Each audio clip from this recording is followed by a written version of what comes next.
Paulo aos Tessalonicenses.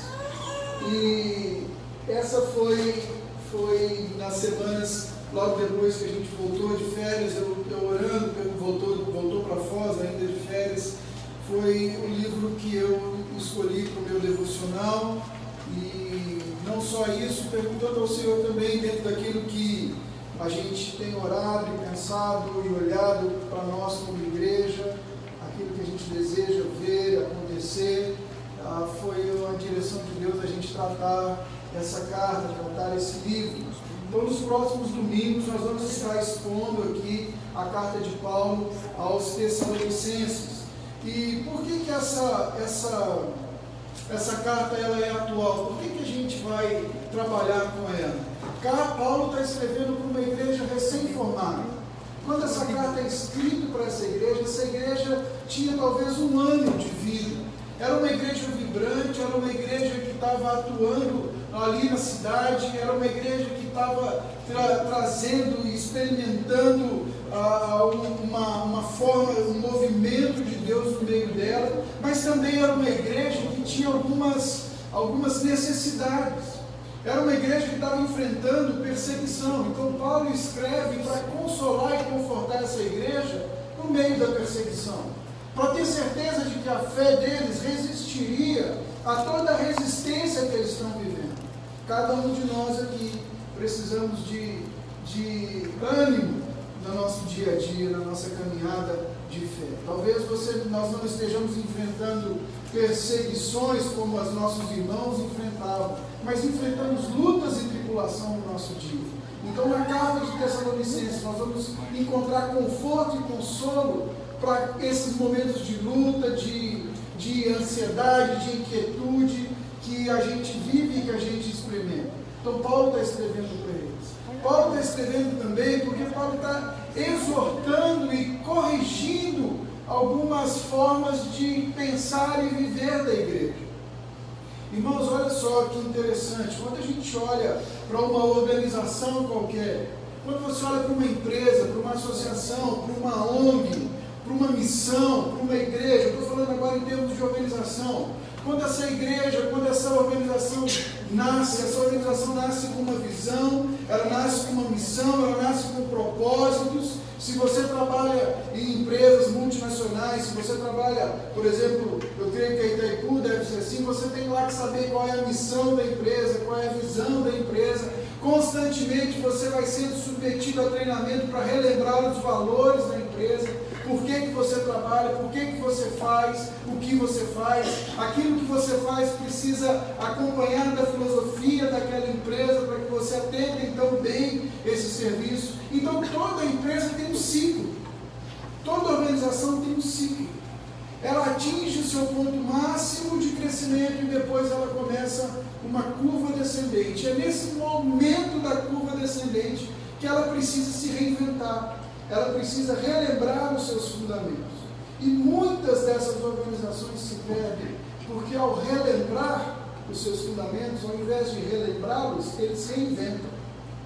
E aí eles começam a andar longe dos princípios e propósitos que tinham, e muitas vezes deixam de cumprir o propósito original pelo qual foram fundados, formados, ou pelo qual existiram, ou tiveram condição de existir. Da mesma forma com a igreja. Uma igreja, quando ela nasce com um propósito específico, glorificar o Senhor, mas ela tem um propósito específico naquele lugar.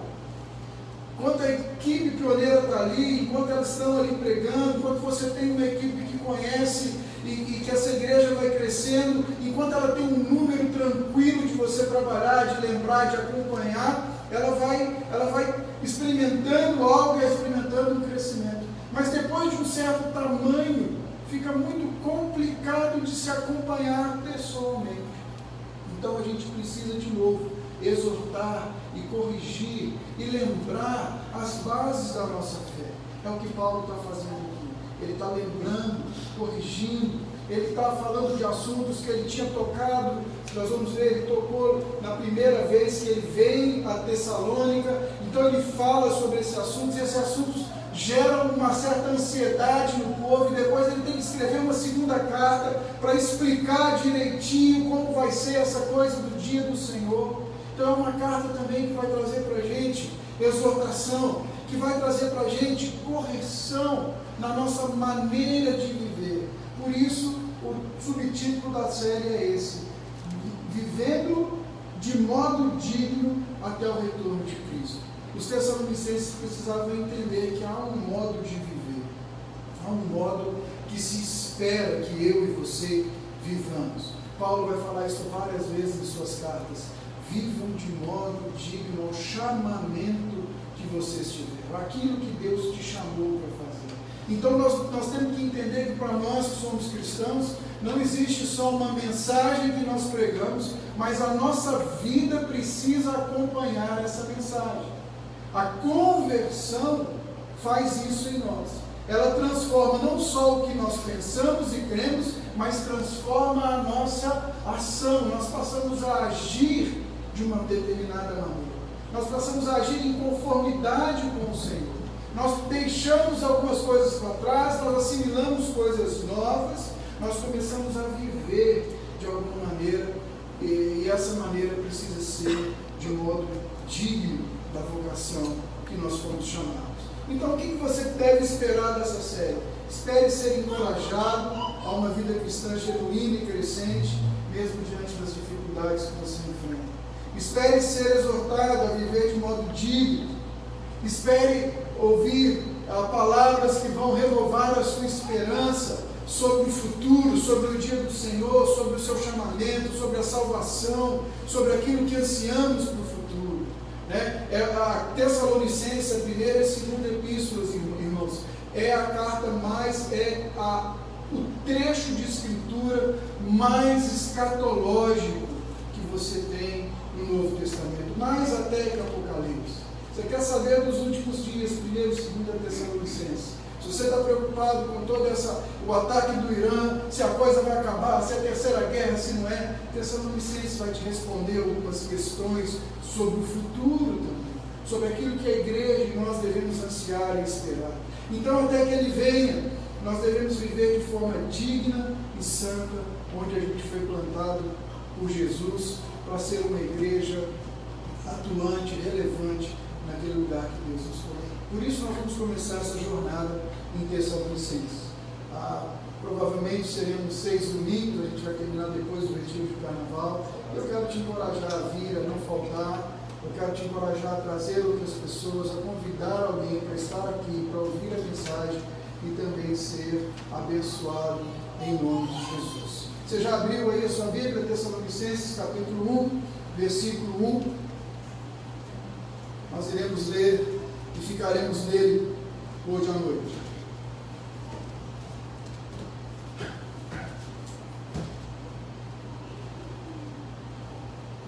Amém? Paulo, Silvano e Timóteo, a igreja dos Tessalonicenses, em Deus Pai e no Senhor Jesus Cristo. Graça e paz a vós outros. Feche os teus olhos mais uma vez, Senhor.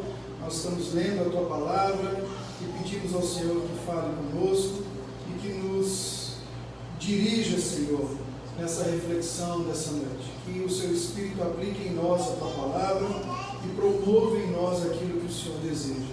Em Cristo Jesus. Amém e amém. Paulo começa essa carta mostrando para a gente a equipe que plantou essa igreja. Essa igreja é plantada por Paulo na sua segunda viagem missionária. Se você, por favor, puder, mantenha sua Bíblia aberta, mas agora no livro de Atos. Eu queria que você fosse lá para Atos, capítulo 15. Nós vamos ficar aí entre o final do capítulo 15, com um texto de apoio para a gente, até o capítulo 18. Tá? E nós vamos ver um pouquinho sobre o nascimento dessa igreja. E eu coloquei aqui pelo menos 4 motivações que eu queria colocar de Paulo no processo da fundação da igreja dos Tessalonicenses. Nós vamos falar sobre isso essa noite. O que motivou, o que levou, o que parece que a Escritura nos mostra como motivação dessa equipe pioneira, plantadora de igrejas, ao chegar em Tessalonicenses ou ao continuar na sua segunda viagem missionária e ter parado ali em Tessalonicenses, porque a gente vai ver que ela continua, né? Ela não para em Tessalonicenses, ela vai terminar de novo em Antioquia no final do ciclo. Mas o que motivava esse homem e o que motivava essa equipe? Essa equipe é composta de Paulo, Silas, que Silvano e Silas é a mesma pessoa, e Timóteo. Se você está com Atos aberto, você vai ver que a segunda viagem ela começa lá no capítulo 15, a partir do versículo 36. Depois que eles terminam a primeira viagem, eles vêm para Jerusalém, Paulo e Barnabé, eles vão ao concílio de Jerusalém, voltam para Antioquia e decidem então fazer uma segunda viagem, passando pelas igrejas que haviam surgido, para encorajá-los, para reforçar o que foi falado. E nesse processo da segunda viagem, Paulo e Barnabé têm uma pequena, não tão pequena assim, a Bíblia diz, uma severa contrariedade. Esses dois homens, eles discutem a respeito de João Marcos. João Marcos, o mesmo escritor do livro de Marcos, que havia abandonado a equipe na primeira viagem, no meio da viagem. Barnabé quer trazê-lo para a segunda viagem, Paulo não quer que ele vá para a segunda viagem. E aí eles se separam. Barnabé vai com João Marcos para Creta, Paulo com Silas sai e vai fazer então a viagem que ele tinha planejado, que ele tinha em mente. Se você continuar olhando, você vai ver aí que ele sai de Antioquia, Paulo e Silas sobem até a Síria, a Cilícia, e vão parar numa cidade chamada Derbe. Então eles estão subindo. Lá em Derbe eles conhecem Timóteo, eles agregam a essa equipe Timóteo. Olha o versículo 1 e 2 de Atos capítulo 16. Chegou também a Derbe e a Listra, e havia ali um discípulo chamado Timóteo, filho de uma judia crente e de pai grego. Dele davam bom testemunho os irmãos em Listra e em Icônio. Então Atos vai dizer que eles chegaram nessa cidade, eles encontraram esse jovem Timóteo, é o mesmo que Paulo depois escreve as cartas para Timóteo, é um companheiro de Paulo, daqui em diante ele acompanha Paulo em todo o ministério de Paulo. Paulo chama de filho em determinado momento. Paulo cria um laço com esse menino, e esse menino então entra nessa equipe e eles começam a caminhada rumo à continuidade daquela viagem. No capítulo 16, ainda no versículo 6, vai dizer que eles chegam em determinado local da viagem e eles desejam ir para a Ásia. Provavelmente eles querem ir para Éfeso. E aí o Espírito de Deus os impede. Olha só o versículo 6. Percorrendo a região da Frígio-Gálata, tendo sido impedidos pelo Espírito Santo de pregar a palavra na Ásia, defrontando Mísia, tentavam ir para Bitínia, mas o Espírito de Jesus não o permitiu. Veja bem que interessante, irmãos. Paulo sai com um roteiro pronto. Paulo sai com uma programação pronta. Paulo sai com a sua ideia, seu planejamento feito. Eu não sei quanto a você, mas tem pessoas que têm uma dificuldade muito grande de mudar o planejamento. Tem pessoas que quando colocam uma coisa planejada na cabeça e esse planejamento sai do papel, elas se perdem. Elas não sabem como fazer. E às vezes a gente não entende que muitas vezes quem bagunça o nosso planejamento é o próprio Senhor. A palavra diz que o homem faz planos, mas a resposta certa vem dos lábios do Senhor. É Ele quem dá a resposta. É Ele quem faz as respostas. É Ele quem confirma o que a gente deve fazer ou não deve fazer. Paulo chega numa determinada situação, ele ora e ele entende que o plano dele precisa ser mudado. Por quê? Porque o Senhor mudou o plano dele. Ele foi impedido pelo Espírito de Deus de continuar. E ele começa a entender isso e ele sai dali e vai para Troade, que é um porto. E chegando em Troade, buscando ao Senhor, ele tem uma visão. Olha o versículo 9, aí 8 do capítulo 16. E tendo contornado a Mísia, desceram a Troade. À noite sobreveio a Paulo uma visão, na qual um varão macedônio estava em pé e lhe rogava, dizendo: passa a Macedônia e ajuda-nos. Então Paulo está no porto. Ele queria ir para a direita, para a esquerda, ele queria ir para a Ásia, mas Deus está chamando ele para entrar num novo campo, num novo lugar. Vem para a Macedônia, vem para a Europa. Um novo mundo se descortina diante de Paulo. A sua ideia era uma, Paulo, mas a minha ideia é outra. O meu plano é outro. O meu propósito é outro. A forma como eu me movo é outra, completamente diferente. Irmãos, a gente precisa entender que Deus tem suas formas de mover e Ele não tem compromisso conosco para mover-se. Ele move como Ele quer, da forma como Ele quer, do jeito que Ele quer. E nem sempre nós vamos entender a forma como Deus move. Mas é muito melhor do que aquilo que a gente pode planejar, pensar ou ter em mente. Nem olhos viram, nem ouvidos ouviram, nem sequer penetrou no coração do homem aquilo que Ele tem preparado para aqueles que nele esperam, ou aqueles que a Ele obedecem. E aqui eu vejo a primeira motivação de Paulo, ou na vida de Paulo, a primeira motivação dele era uma obediência integral a Deus. Olha o versículo 10. Assim que teve a visão, imediatamente procuramos partir para aquele destino, concluindo que Deus nos havia chamado para anunciar o Evangelho. Paulo não titubeou. Ele sabia que Deus estava conduzindo o caminho dele. Ele sabia que Deus tinha um plano mais alto que o dele. Ele sabia que era Deus que tinha chamado. E Paulo só pode fazer uma única coisa: obedecer. Irmãos, nós precisamos trazer de volta esse conceito para nós. Igreja de Jesus, crente em Jesus, é fundamentado, é fundado em cima de obediência.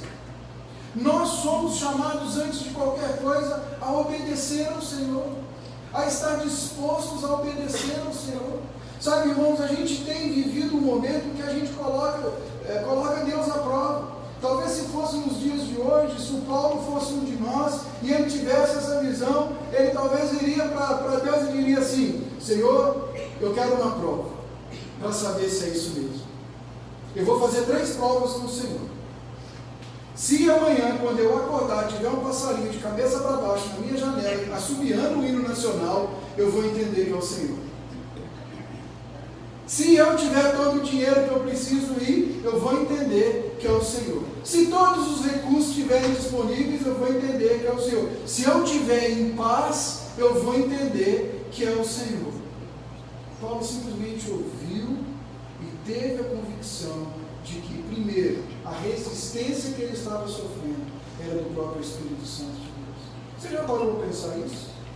Talvez seja o próprio Espírito Santo de Deus que tem resistido a você, que tem impedido a sua caminhada, que tem tirado você de algumas rotas, e você está aí vindo quarta-feira na reunião de oração para repreender o Espírito Santo de Deus que está te impedindo, porque você não reconheceu quem é Ele ainda.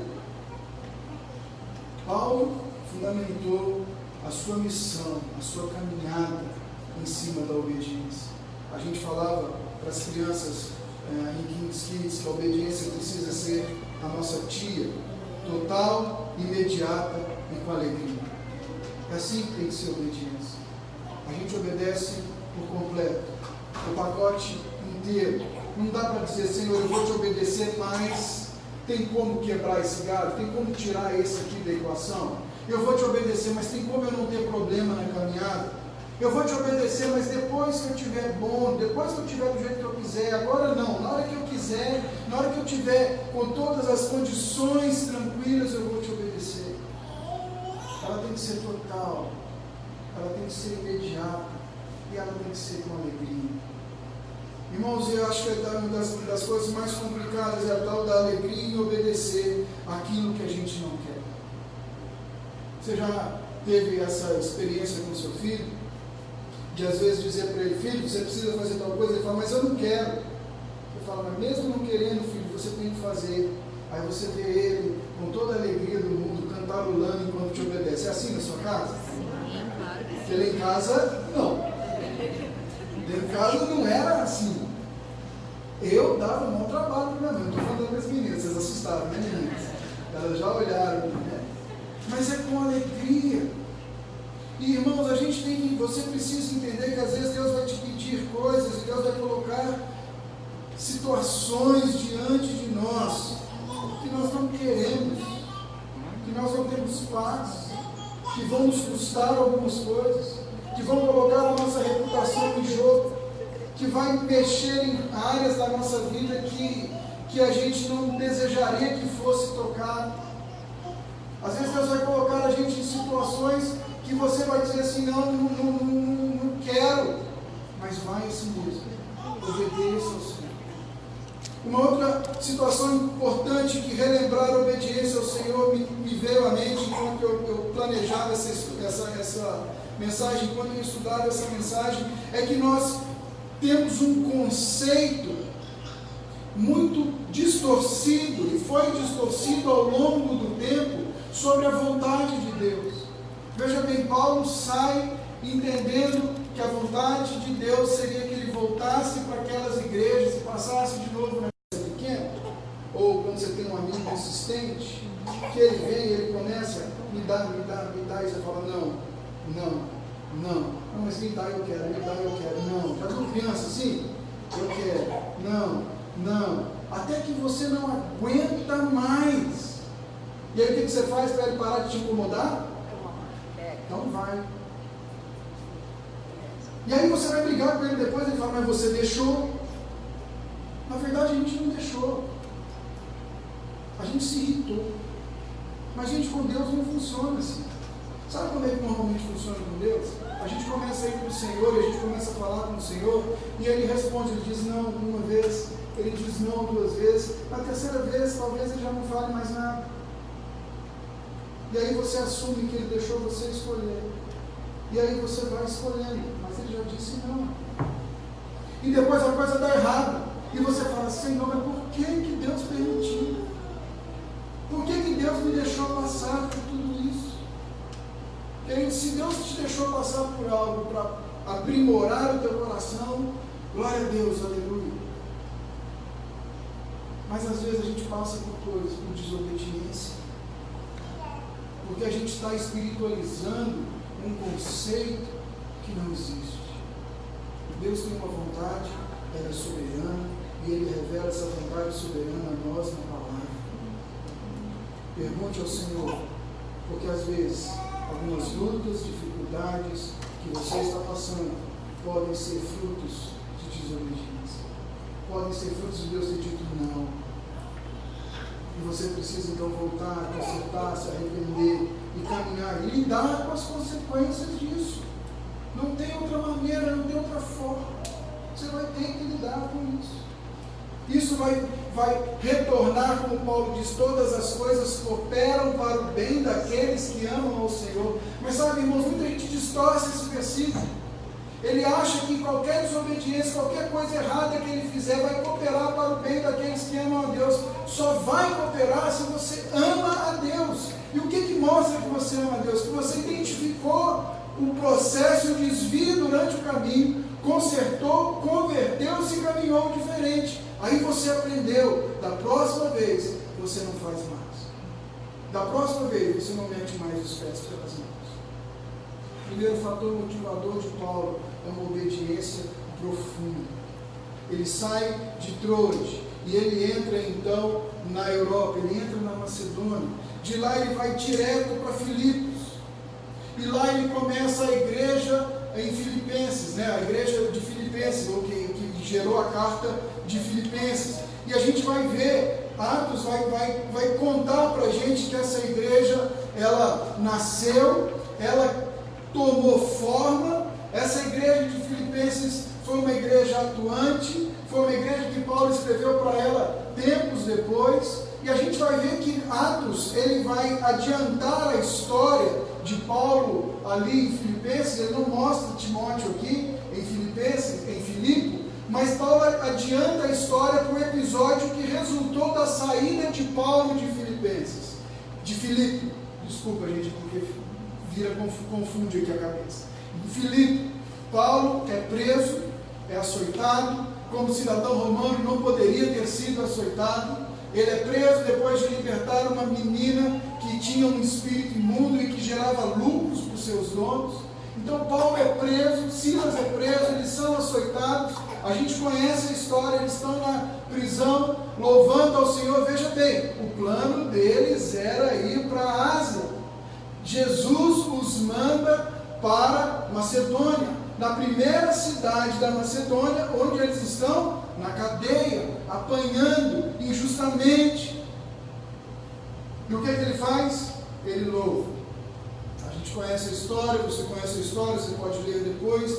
O carcereiro, depois que eles são libertados, o carcereiro entra em pânico e ele pensa, agora já era, eu vou morrer. Paulo chama, expõe o evangelho para ele. Ele então reconhece o evangelho, leva Paulo para casa, cuida de Paulo. No outro dia Paulo volta lá e ele é convencido a deixar a cidade.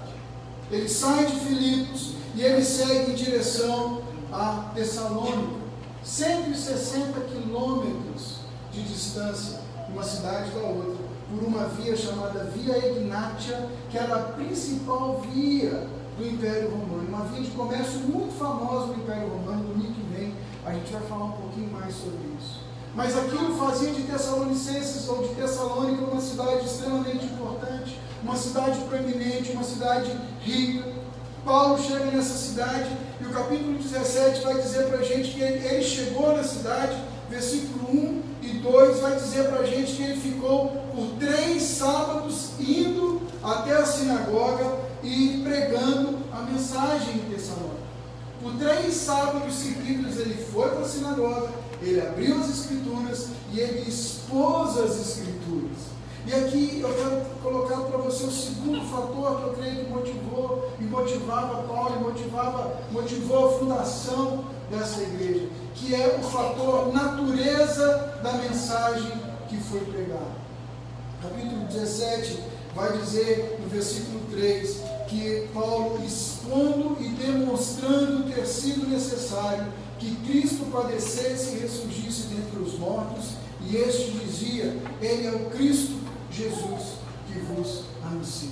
Paulo não inventou uma mensagem, Paulo não mudou a sua mensagem, Paulo expunha as Escrituras, Paulo abria as Escrituras e a partir das Escrituras ele conduzia o seu público a entender que aquele de quem as Escrituras falavam era o Cristo que tinha morrido pouco tempo atrás, era sobre ele que ele estava fazendo. Em 1 Coríntios, Paulo vai dizer assim no versículo 15, no capítulo 15, pois o que primeiramente lhe transmiti foi o que recebi, que Cristo morreu pelos nossos pecados segundo as Escrituras, foi sepultado e ressuscitou no 3º dia segundo as Escrituras, e apareceu a Pedro e aos 12, 1 Coríntios 3, 5. Essa era a mensagem de Paulo, que o Messias veio e ele sofreu, e ele padeceu, e ele morreu, mas ele ressuscitou. O Messias não era aquele que eles esperavam, mas o Messias já tinha vindo, e Cristo Jesus era esse a quem eles esperavam. Não existe nada mais profundo, poderoso e impactante na vida de um crente do que submeter a nossa vida às Escrituras. Não há nada mais poderoso na vida de uma igreja do que submeter às Escrituras. Não há nada mais profundo na vida de uma família do que edificá-la sobre as Escrituras. Quando nós estamos aqui falando das nossas crianças, quando nós convidamos pessoas a servir, veja bem, é um convite, é um prazer para você servir num ministério como esse. É porque nós queremos dar, desde pequeno, para essas crianças, fundamento na palavra. Nós queremos que eles entendam quem Cristo Jesus é. Nós queremos que isso entre no coração deles, que isso faça parte da formação do caráter deles, que o dia que eles forem adultos, essas verdades permaneçam, que eles tenham capacidade de chegar na idade de adolescente, na idade de escolhas, na idade onde eles vão estar se movendo sem a tutoria dos pais, capazes de fazer escolhas bíblicas, porque aprenderam as verdades do Evangelho. Meus irmãos, nós somos pais, eu tenho filhos adolescentes, chega um momento da vida dos nossos filhos que nós não temos mais gestão que são eles, é o que eles aprenderam, é o que eles ouviram, viram em nós e de nós, a partir dessa convivência do lar.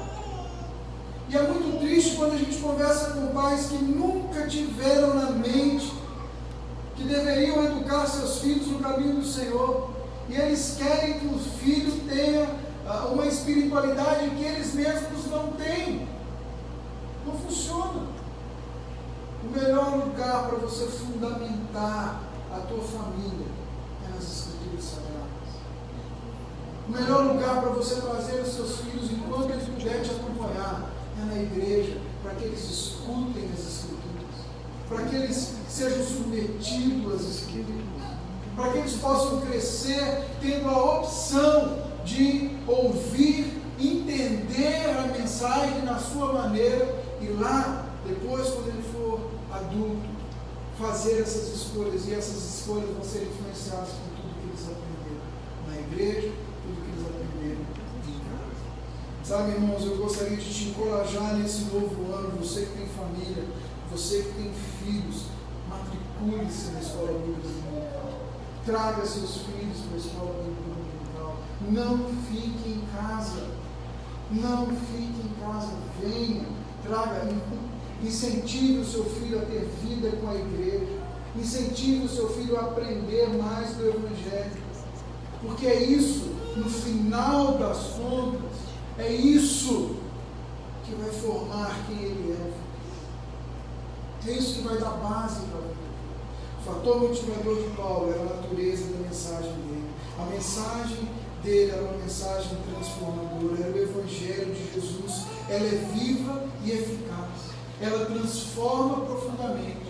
Hebreus vai dizer que a palavra do Senhor é capaz de chegar nos lugares mais profundos da nossa alma e dividir intenções e pensamentos que sequer a gente sabe que a gente tem, e sondar nossas motivações. O Espírito Santo de Deus é capaz de fazer isso a partir da palavra de Deus. Nós estamos vivendo nesse momento na nossa sociedade a mesma crise que talvez os tessalonicenses tinham. Eles tinham que conviver com o paganismo, eles tinham que conviver com uma série de crendices, eles tiveram que conviver com gente dizendo que Paulo estava inventando coisas. A gente vai ver no decorrer da carta que Paulo tem que defender, de certa forma, a sua autoridade, a sua mensagem, os seus porquês ele estava fazendo o que ele estava fazendo. A gente está vivendo esse mesmo momento hoje. Irmãos, tem muito culto hoje que está pregando qualquer coisa menos o Evangelho de Cristo. Nós estamos achando um monte de coisa, mas não temos exposto as Escrituras. Tem muita gente que diz em nome do Senhor, que abre a Bíblia e ele prega em três pontos. Ele lê o texto, ele sai do texto e ele nunca mais volta para o texto. E ele diz, eu acho que é assim, e aí fica pelo que eu acho e as coisas vão caminhando. Mas nós não temos base bíblica.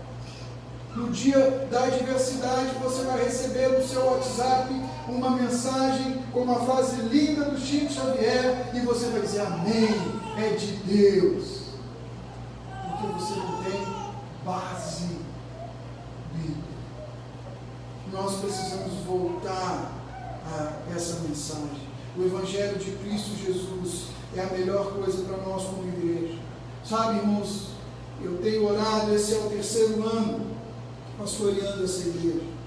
E eu vou dizer para os irmãos que eu tenho orado e a gente deseja que a igreja cresça.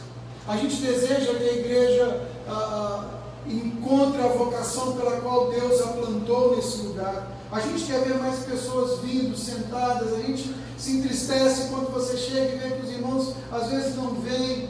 A gente fica nessa inquietação. E eu vou dizer para vocês, é uma tentação muito grande em pegar estratégias que poderiam encher essa igreja do dia para a noite. Não é difícil fazer isso. Mas como que a gente vai caminhar sem base? Como que a gente vai caminhar sem a pregação da palavra? Sabe, irmãos, eu creio que é a palavra que vai nos edificar. Eu sei que tem muita coisa que nós vamos mudar, nós vamos aprender, nós vamos caminhar, nós precisamos servir melhor a nossa comunidade, servir melhor os nossos ministérios, nós vamos ser equipados, mas uma das coisas que eu quero entender e que eu não abro mão é que nós tenhamos uma palavra fundamentada nas Escrituras. É que no final do meu tempo aqui, eu tenha apresentado pessoas mais maduras diante de Deus. Eu tenho colocado diante de cada um que me escutou no tempo que eu vivi como pastor dessa igreja, algo que os fez crescer no Senhor. Nós precisamos amadurecer e não apenas envelhecer. Muitos de nós só envelhecem, mas continuam crianças no entendimento bíblico. Anos e anos e anos e anos e anos na igreja, e ainda é uma criança, biblicamente falando. Nós precisamos retomar ou retornar à palavra, retornar ao Evangelho. Nós não precisamos mais, nós não podemos ter medo de dizer o que o Evangelho diz. Nós não precisamos nos convencionar ao politicamente correto. O homem é pecador, essa é a mensagem do Evangelho. O homem pecou, foi destituído da graça de Deus, todos pecaram. Mas Deus em graça veio até o homem. Deus em graça alcançou o homem.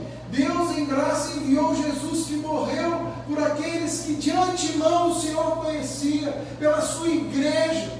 E pelo sangue de Jesus fomos restaurados, fomos recondicionados, fomos recolocados no caminho.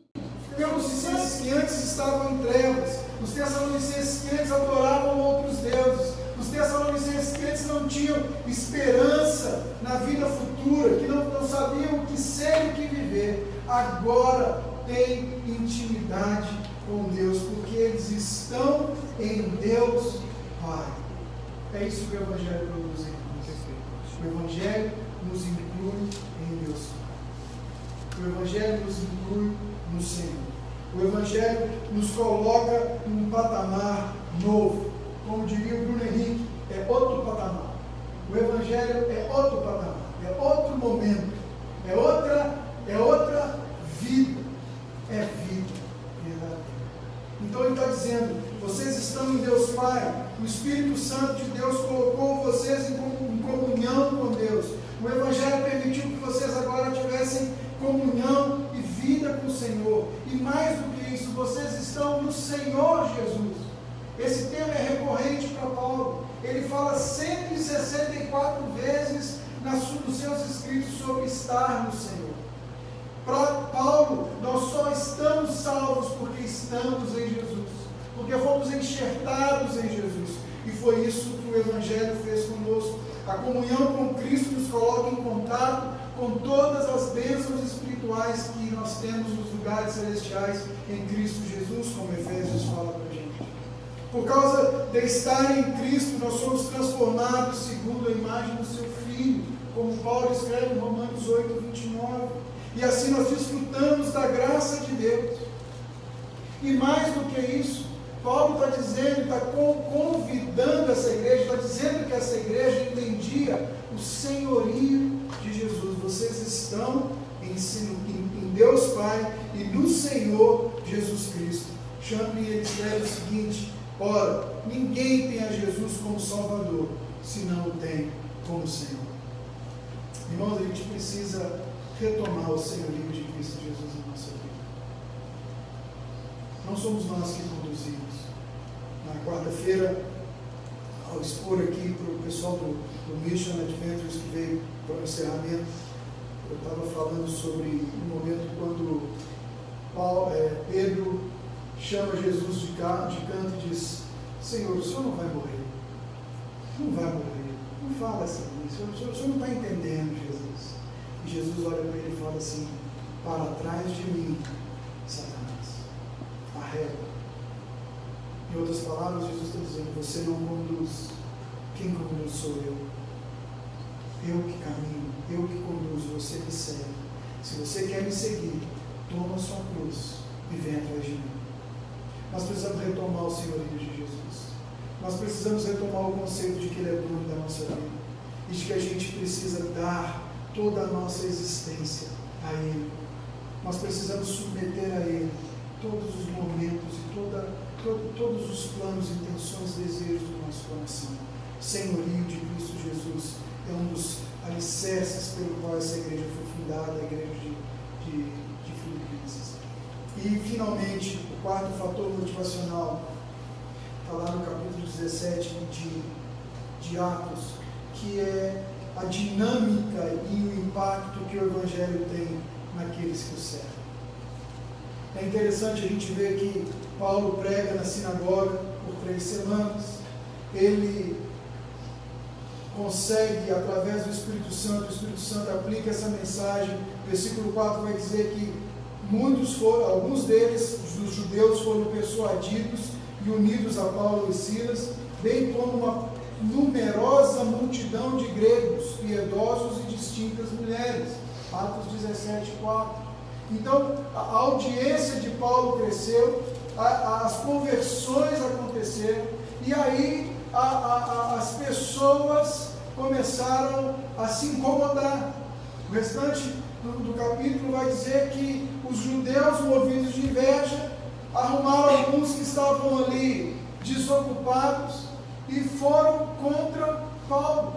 E olha só o argumento que eles dizem sobre Paulo e sobre essa igreja, no versículo 6 do capítulo 17 de Atos. Porém, não os encontrando, eles foram à casa de Jason, não os encontrando, arrastaram Jason e alguns dos irmãos perante a autoridade, clamando: estes que têm transtornado o mundo chegaram também aqui.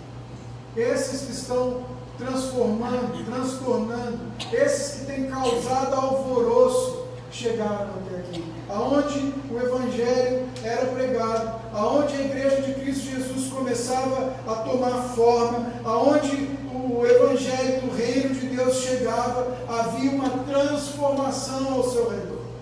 As comunidades eram instaladas e elas começavam a subverter a ordem normal.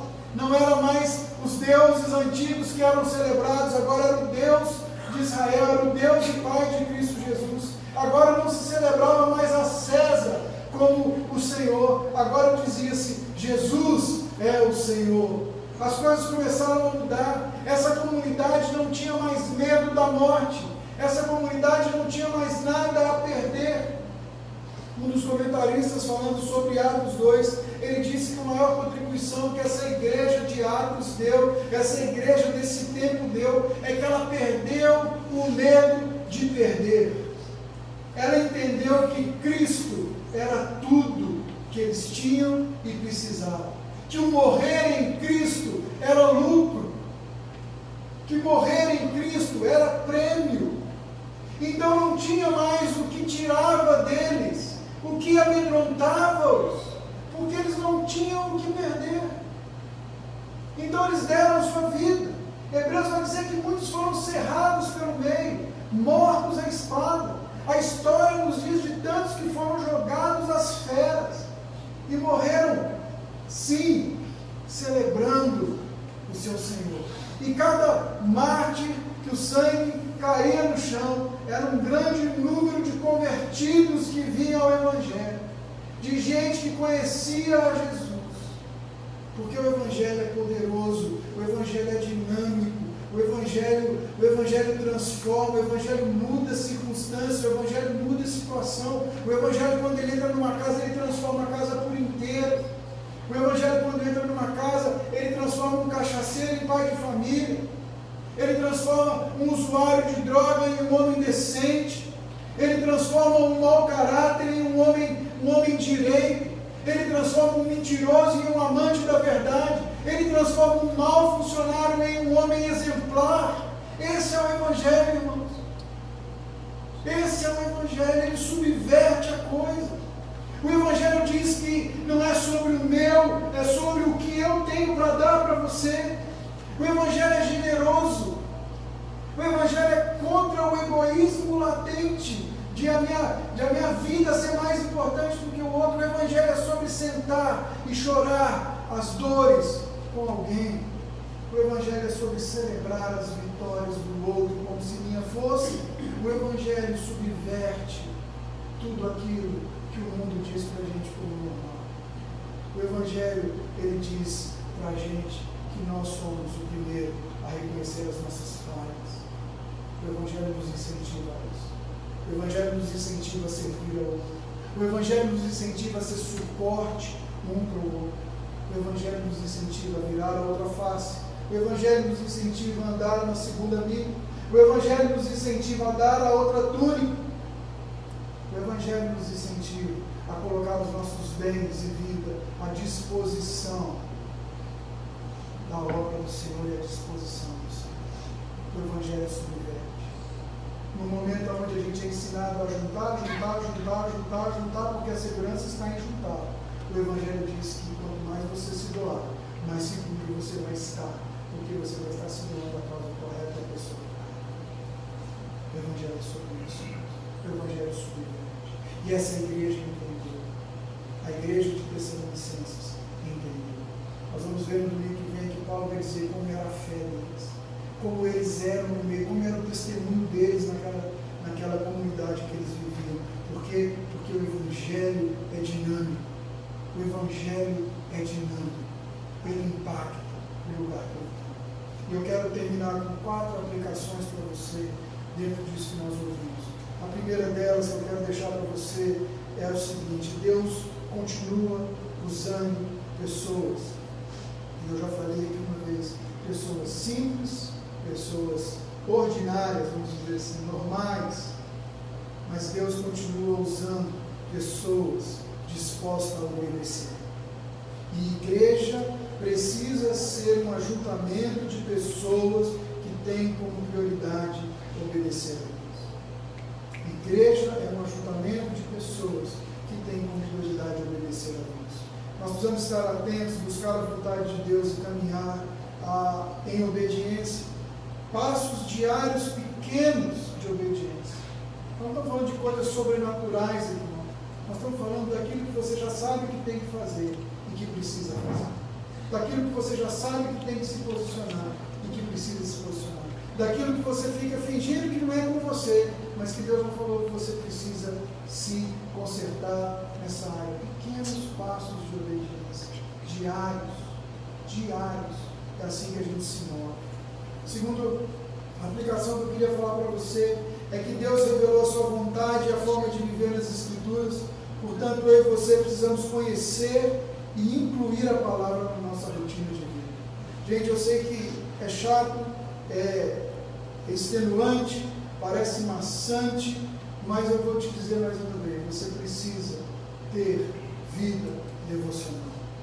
Você precisa organizar o teu dia, organizar a tua rotina, para que a palavra tenha um tempo dele, para que você sente e não mexa no celular, e não faça outra coisa, não ligue televisão, mas que você tenha um tempo para que você leia a palavra, e para que essa palavra tenha oportunidade de gerar vida e mudança na sua vida.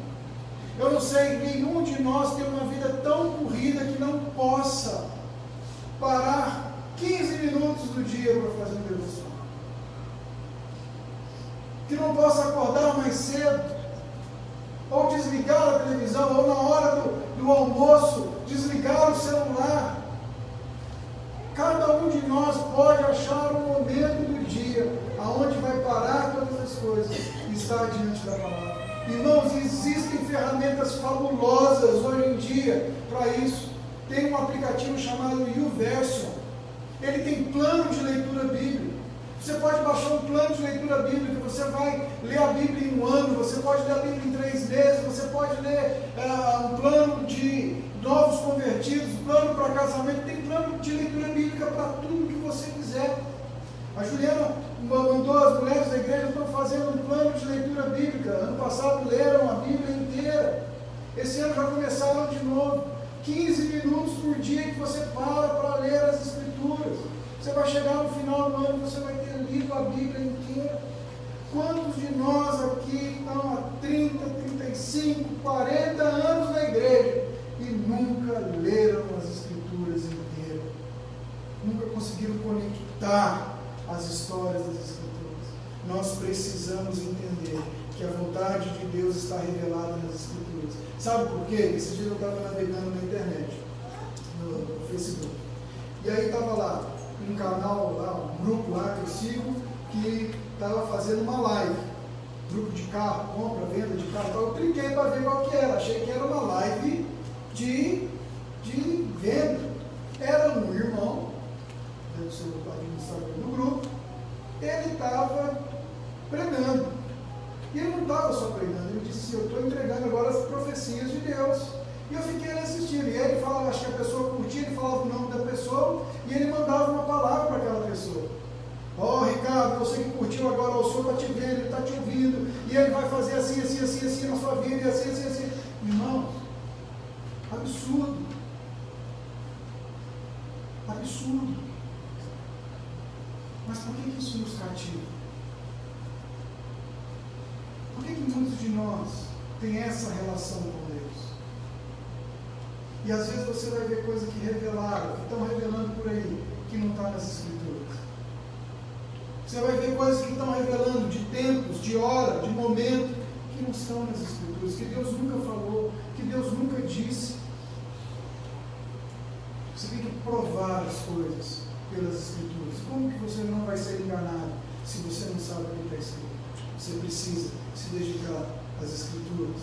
Terceira aplicação, nós precisamos diariamente nos submeter ao senhorio de Jesus.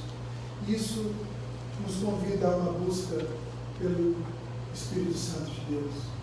Precisamos nos submeter a Ele. Precisamos pedir ao Espírito Santo de Deus que nos enche. Precisamos ter vida de oração, ter vida de devoção. Nós precisamos ter uma vida que leve a sério as disciplinas espirituais. Nós precisamos ter uma vida que leve a sério Jesus. Sabe, irmãos, às vezes a gente conversa, a gente vê, a gente ouve histórias de pessoas que vão caminhando e vivendo a sua vida simplesmente submetendo os planos a Deus, para que Deus assine embaixo, e sequer para um tempo antes de fazer os planos, para orar, para perguntar, para caminhar, para buscar ao Senhor. Nós precisamos nos submeter ao senhorio de Jesus. Nós precisamos ter o prazer de entender que não é resposta. E se não veio do Senhor, esse não precisa ser celebrado. Esse não precisa ser recebido como um sim para nós. Mas isso só acontece quando a gente se submete ao Espírito Santo de Deus. Quando a gente se submete ao senhorio de Jesus. Nesse ano, busque, consagre a sua vida. Tenha a sua vida de oração com o Senhor. Tenha a sua vida de oração comunitária. Deixe o Espírito Santo de Deus vir falar com você, encher o teu coração. Tenha tempo com Ele. Separe tempo com Deus, para Deus. Eu tenho certeza que você vai ser pleno no Espírito Santo de Deus. E para o final, eu e você precisamos viver o Evangelho no dia a dia onde nós estamos. E transformar o lugar que a gente está. Irmão, você precisa lembrar que amanhã de manhã, quando você sair daqui hoje à noite, amanhã de manhã, quando você chegar no seu trabalho, você é alguém que as pessoas estão olhando e vendo, esperando ver Jesus. Nós precisamos pregar o Evangelho para a nossa vida e transformar o lugar que a gente está. A nossa caminhada por Tessalonicenses vai nos lembrar desses valores, dessas bases e dessas motivações. Paulo, Silas e Timóteo, a igreja dos Tessalonicenses, que estão no Deus Pai e que estão no Senhor Jesus, graça e paz vos seja dada. A igreja de Foz do Iguaçu, que está em Deus Pai, que está em Cristo Jesus, graça e paz vos seja dada.